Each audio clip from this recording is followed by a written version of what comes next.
Life has a way of changing in an instant. One minute you're 32, happily married, and planning your future. The next, you're a widow sorting through cremation options because your husband's body was too damaged to have an open casket. That's what happened to me, Karen. 6 months ago, my husband James died in a car accident that left me drowning in grief and struggling to find my footing in this new reality. The first few weeks were a blur of funeral arrangements, consoling phone calls, and sleepless nights. If it wasn't for my parents stepping in to handle most of the funeral details, I'm not sure how I would have managed. "Karen, honey, we've arranged everything with the funeral home," Mom had said, her voice gentler than I'd ever heard it. "You just focus on yourself right now." The support group for people who lost loved ones became my lifeline. Every Tuesday evening, I'd sit in a circle with others who understood the hollow ache in my chest. "Some days are harder than others," I shared during one session, my voice barely above a whisper. "Sometimes I wake up and for a split second, I forget he's gone." Maria, another group member who lost her husband 2 years ago, reached over and squeezed my hand. "That's normal, sweetie. The grief comes in waves." As the months passed, I started dealing with practical matters. James had left me well provided for, our house in the suburbs, an apartment downtown, and a substantial bank account. I could have quit my job at the marketing firm, but the thought of sitting alone in our empty house all day made my skin crawl. Instead, I switched to part-time, working just enough to keep my mind occupied. The most surprising change came in my relationship with my parents. Growing up, I'd always felt like an afterthought compared to my younger sister Sarah. They never missed her dance recitals or school plays, while my academic achievements barely warranted a congratulations. But after James's death, something shifted. When they asked if I could help them financially with a monthly transfer of $1,500, I agreed without hesitation. The weekly dinners at my parents' house had become a comforting routine. Mom would cook her famous pot roast, Dad would pour the wine, and we'd talk about everything and nothing. For the first time in my life, I felt like I had their full attention.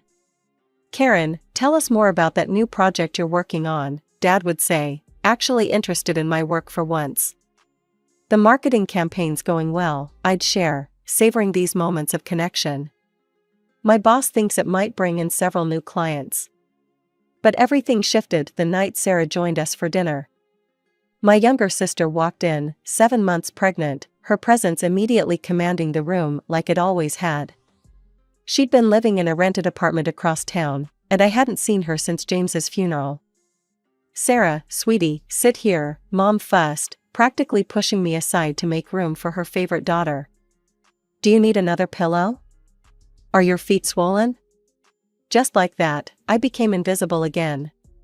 It was like watching a switch flip. Suddenly, all their attention laser-focused on Sarah and her pregnancy. The familiar ache of being overlooked settled back into my chest, an old friend I'd foolishly thought I'd left behind. "So, who's the father?" I asked during dinner, trying to join the conversation. "Have you told him about the baby?" Sarah's face darkened. "That's my business," she snapped, pushing her peas around her plate. "I don't need to share every detail of my personal life." Mom jumped to her defense immediately. "Karen, don't pry. Your sister doesn't have to explain herself to anyone." I couldn't help but notice how different this response was from when I was going through fertility treatments. Back then, they'd had no problem demanding updates and offering unsolicited advice about my personal life. "But how are you planning to manage on your own?" I pressed during another dinner, watching her heap seconds onto her plate. "Babies are expensive." Sarah waved her hand dismissively, that familiar smirk playing on her lips. "Don't worry about my baby. We won't need anything from anyone. I've got it all figured out." I should have paid more attention to that mysterious smile, but I'd seen it too many times before. Sarah was always cooking up get-rich-quick schemes that never panned out, the organic smoothie business that lasted 2 weeks, the life coaching certification she never finished, the cryptocurrency investment that lost her 3 months' rent. "Trust me," she said, patting her belly with an air of confidence that should have set off alarm bells. This time everything's going to work out exactly as planned. Dad beamed at her like she'd just announced a cure for cancer. That's my girl, always landing on her feet. I took another bite of pot roast, trying to swallow down the familiar feeling of being second best. Some things never change, I thought, watching my parents hang on Sarah's every word. The call from Sarah came on a Tuesday morning. I was at my desk, reviewing marketing reports, when my phone lit up with her name. I almost let it go to voicemail. Our conversations were usually brief and awkward, but something made me answer. Karen, her voice had that sugary sweetness she only used when she wanted something. I'm having my baby shower next weekend at Mom and Dad's. I'd really love it if you could come. The invitation caught me off guard. The last real conversation we'd had was at James's funeral, and even then, she'd seemed distracted and uncomfortable. Are you sure? I asked, unable to hide my surprise. I could count on one hand the number of times Sarah had voluntarily included me in anything. Of course, she laughed, the sound oddly forced. You're my only sister. It wouldn't be right without you. Plus, I have something special planned. Something in her tone made my stomach clench, but I pushed the feeling aside. I'll be there, I promised, already mentally listing possible gift ideas. Maybe this was her way of trying to bridge the gap between us. The following Saturday, I arrived at my parents' house carrying 2 carefully wrapped packages, a high-end baby monitor and a handmade blanket. Despite our differences, this was my future niece or nephew. The place looked like a pastel explosion had hit it, pink and blue balloons everywhere, streamers hanging from every surface, and a towering diaper cake centerpiece. Trust Sarah to turn this into an event. She'd invited what looked like half the town. Aunt Margaret was there with her daughters, Mom's bridge club friends occupied the sofa, and Sarah's old college roommates clustered around the punch bowl, giggling over some shared memory. Time for games, Sarah announced, wadding through the crowd in a flowing maternity dress that probably cost more than my monthly rent. She was glowing, but there was something predatory in her smile that made me uneasy. Her eyes kept finding mine across the room, holding my gaze a beat too long. We played all the traditional baby shower games, measuring Sarah's belly with string, guessing the baby's birth date, and that horrible melted chocolate bar and diaper game. I won the belly measuring contest, which seemed to irritate Sarah more than it should have. Throughout it all, she kept shooting these strange looks my way, like she was waiting for something. After the gifts were opened, Sarah cooing over each onesie and baby gadget with theatrical enthusiasm, she reached my presence.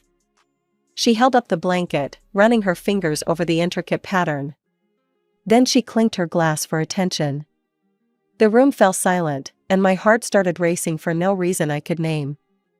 The air felt suddenly thick, hard to breathe. I want to thank everyone for coming today, she began, one hand resting on her swollen belly.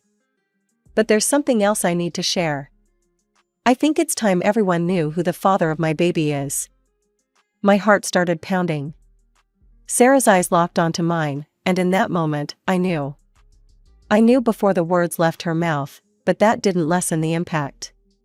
The father, she said, her voice ringing through the suddenly silent room, is James Wilson. Karen's late husband. The world tilted sideways. Through the roaring in my ears, I could hear gasps and whispers from the guests.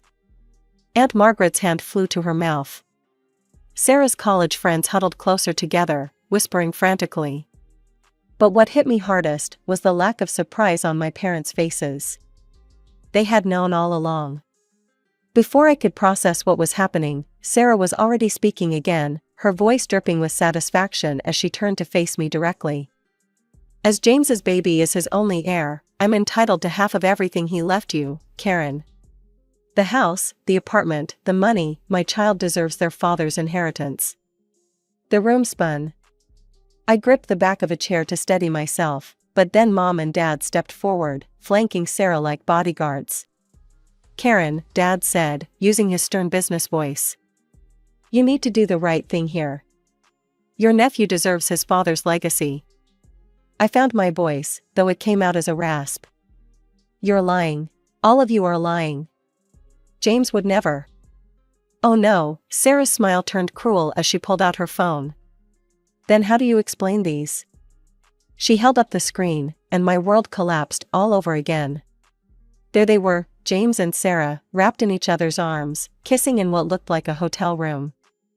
Another photo showed them holding hands in a restaurant I didn't recognize. He loved me, Sarah declared, her voice carrying across the silent room. He was planning to leave you for me. We were going to tell everyone, but then, she choked up, tears streaming down her face. Then the accident happened, and all our plans. I couldn't breathe, couldn't think. My body moved on autopilot, gathering my purse, pushing past the whispering guests, stumbling out to my car. I heard Mom calling after me, but I was already backing out of the driveway. The drive home was a blur. My mind kept replaying those photos, trying to make sense of them. The restaurant photos must have been taken during those business dinners he claimed to have. The hotel, probably during his frequent work trips. My phone started buzzing as soon as I walked through my front door. Sarah was sending messages, dozens of them. Screenshots of conversations between her and James. I don't love her anymore, I haven't for a long time. We'll tell everyone after the divorce. You're the only one I want to be with. I can't wait to start our life together. Message after message appeared on my screen, each one a fresh knife in my heart. The timestamps showed conversations going back months. My husband and my sister, plotting their future while I underwent fertility treatments, believing I was the problem in our marriage. I spent that night pacing through my house, touching James's things, and wondering if everything about our life together had been a lie. The first call from my parents came at 7 a.m. sharp. I let it ring 4 times before answering. Karen, you need to be reasonable about this, Dad started, not even bothering with a greeting. The sooner you agree to split the inheritance, the easier this will be for everyone. The casual arrogance in his voice made my blood boil. Easier for whom? For Sarah? For you? For all of us, Mom chimed in. I was on speakerphone. You don't want this to get messy, dear. When, the word came out as barely more than a whisper. When did you know about them? There was a pause, the kind of hesitation that tells you everything you need to know before a word is spoken. We've known for a while, Mom finally admitted. James confided in us about 6 months before the accident. The timeline hit me like a physical blow. 6 months. They'd known for 6 months and still let me cry on their shoulders at his funeral. Still accepted my money every month while knowing what he and Sarah had done. Traitors, the word felt cold and final on my tongue. All of you. I hung up and blocked their numbers. My hand shook as I opened my banking app, but I didn't hesitate to cancel the monthly transfer to their account. Let them ask their precious Sarah for money. 2 weeks passed in a fog of missed calls and ignored text messages. Then came Sarah's email. She'd sue me if I didn't voluntarily give up half of everything. The word voluntarily had never looked so much like a curse. I couldn't bear to reply. Couldn't bear to think about James's betrayal, about how many people must have known, must have seen them together while I remained oblivious. The whispers at work became unbearable, pitying looks from some colleagues, barely concealed smirks from others. Tom, my boss and one of the few true friends I had left, called me into his office after I broke down in the middle of a client meeting. Take some time off, he said gently. Paid or unpaid, whatever works for you. Your job will be here when you're ready to come back. I nodded gratefully and packed up my desk that same day. The next few weeks blurred together as I became a hermit in my own home. I had groceries delivered, ignored the doorbell when it rang, and spent hours staring at old photos, trying to spot the signs I must have missed. Every happy memory now felt like a mockery, every moment of our marriage tainted by the knowledge that he had been living a double life with my own sister. The news came via Facebook. Sarah had given birth to a boy. The photo showed her beaming in a hospital bed, our parents hovering proudly over their new grandson. The baby was wrapped in the cream-colored blanket I had knitted for the shower, which felt like a deliberate jab. I closed the app before I could read the comments, but not before noticing she'd named him James Jr. A week later, the court summons arrived in a thick manila envelope. My hands trembled as I opened it, already knowing what I'd find inside. Sarah was suing for half of everything James had left me, claiming her son's right to his father's inheritance. The legal language was cold and precise, laying out her demands in stark black and white. She wanted the house, half the money, and partial ownership of the downtown apartment. I spent 3 days researching lawyers before settling on Richard Martinez, who came highly recommended for handling complex inheritance cases. "Ms. Wilson," he said, shuffling through the papers on his desk, his expression carefully neutral. "I have to be honest with you. Your sister has compelling evidence of a long-term relationship with your late husband. Text messages, photos, witness statements, including your own parents." He paused, adjusting his wire-rimmed glasses. In inheritance cases like this, proof of an intimate relationship combined with a biological child, well, the courts tend to be sympathetic. I was still processing this devastating news when my phone rang that evening. Unknown number. "Hello, is this Karen Wilson?" A woman's voice, unfamiliar, but somehow striking a chord of recognition. Something in the cadence, the tone, made my heart skip. "I'm Elizabeth Parker. James's mother." The world tilted sideways. I gripped the kitchen counter for support. "That's impossible," I whispered. "James was an orphan. He told me his parents died when he was young. He grew up in foster care." Another one of his lies, I'm afraid. Her voice was bitter, but not unkind. "Would you be willing to meet with me? There are things you need to know. Things that might help you." We arranged to meet at a small cafe downtown the next morning, neutral ground. I arrived early, my stomach in knots, ordered a coffee I couldn't drink, and nearly dropped the cup when she walked in. The resemblance was uncanny. James had her eyes, her smile, even the way she carried herself. She moved with the same fluid grace I'd always admired in him. "I was at the funeral," she said after we'd settled into a corner booth, far from curious ears. "Back row, black dress and veil." I couldn't bring myself to approach you then. James and I hadn't spoken in years. I remembered her suddenly, the solitary figure who'd slipped out before the service ended. I'd been too lost in my own grief to wonder who she was, but now the memory crystallized with perfect clarity, the elegant woman in black, standing apart from the other mourners, her face hidden behind a dark veil. "Why are you coming forward now?" I asked, trying to keep the suspicion out of my voice. After all the recent revelations about James, I found it hard to trust anything or anyone connected to him. Elizabeth reached into her handbag and pulled out a manila envelope, worn at the edges as if it had been carried around for a long time. "Because I've heard about what your sister is claiming. And because, despite everything, I can't let another woman suffer from my son's lies." Her fingers trembled slightly as she slid the envelope across the table. With trembling hands, I opened the envelope Elizabeth had given me. Inside were medical records from Boston General Hospital, dated 10 years ago, about a year before James and I got married. My eyes scanned the document, and I felt the blood drain from my face. Complete azoospermia, permanently sterile, no possibility of natural conception. The clinical terms jumped out at me, each one a fresh blow. "James had these tests done when he was 25, Elizabeth explained softly.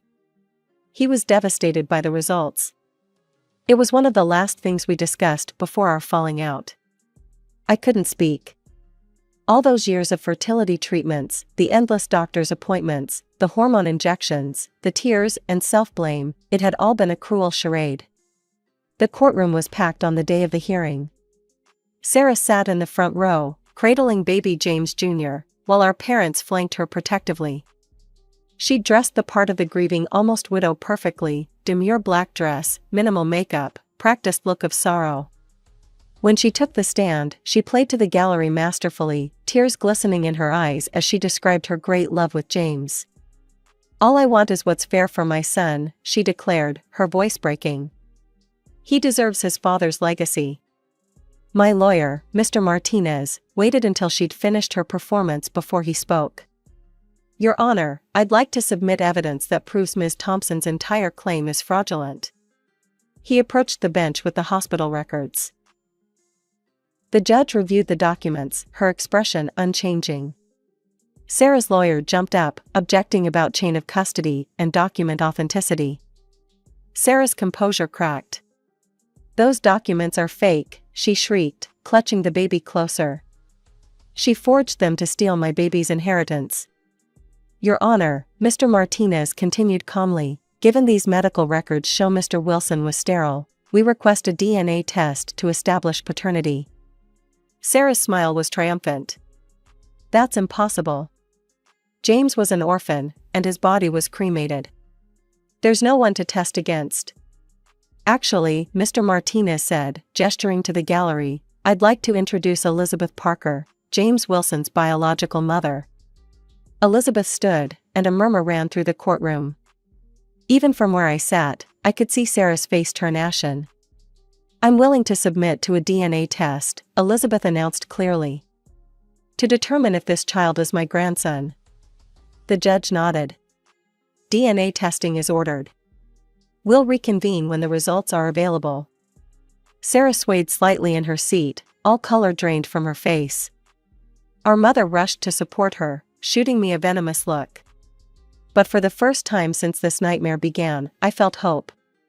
The courtroom was silent as the judge opened the envelope containing the DNA test results. Sarah sat rigidly in her chair, the baby sleeping peacefully in her arms, unaware of the drama unfolding around him. The results conclusively show, the judge announced, her voice clear and firm, that there is no genetic relationship between the minor child and Mrs. Elizabeth Parker. Therefore, it can be concluded that James Wilson was not the father of this child. A collective gasp filled the room. Sarah's face crumpled as she began to sob, mascara running down her cheeks.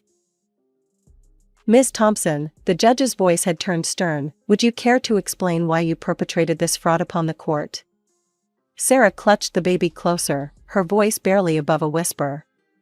I was seeing several men at the time. When James died and was cremated, I thought no one would ever know. He had money, and I needed. So you attempted to defraud your own sister? The judge's disapproval was palpable. Used your parents as unwitting accomplices in this scheme? I just wanted security for my baby, Sarah whimpered, but her performance had lost its power. Even our parents looked stunned, finally realizing the extent of her deception. The judge's ruling was swift and unequivocal. This court finds in favor of the defendant, Karen Wilson. All claims to James Wilson's estate by Sarah Thompson are dismissed with prejudice. Ms. Thompson, you're fortunate that Mrs. Wilson hasn't pressed criminal charges for attempted fraud. Outside the courthouse, my parents approached me. Mom was crying, Dad looking older than I'd ever seen him. Karen, sweetheart, Mom reached for my hand. We had no idea Sarah was lying. We can make this right. We've been struggling since you stopped the monthly transfers. I held up my hand. Don't, just don't. I pulled out my phone, blocked their numbers right there, and walked away without looking back. Elizabeth was waiting by my car. Are you okay? She asked softly. I surprised myself by laughing. You know what? I think I actually am. Or I will be. I took a deep breath. I've been thinking, that apartment downtown that James left me. I never liked it much, too many memories. But maybe you'd like it? Her eyes widened. Karen, no, I couldn't possibly. Please, I insisted. You gave me back my life with those medical records. Let me give you something in return. When I handed her the keys a week later, she broke down crying. I never thought I'd have a daughter, she whispered as she hugged me. That was 3 months ago. My family still tries to reach me through mutual friends and distant relatives, but I've cut those ties too.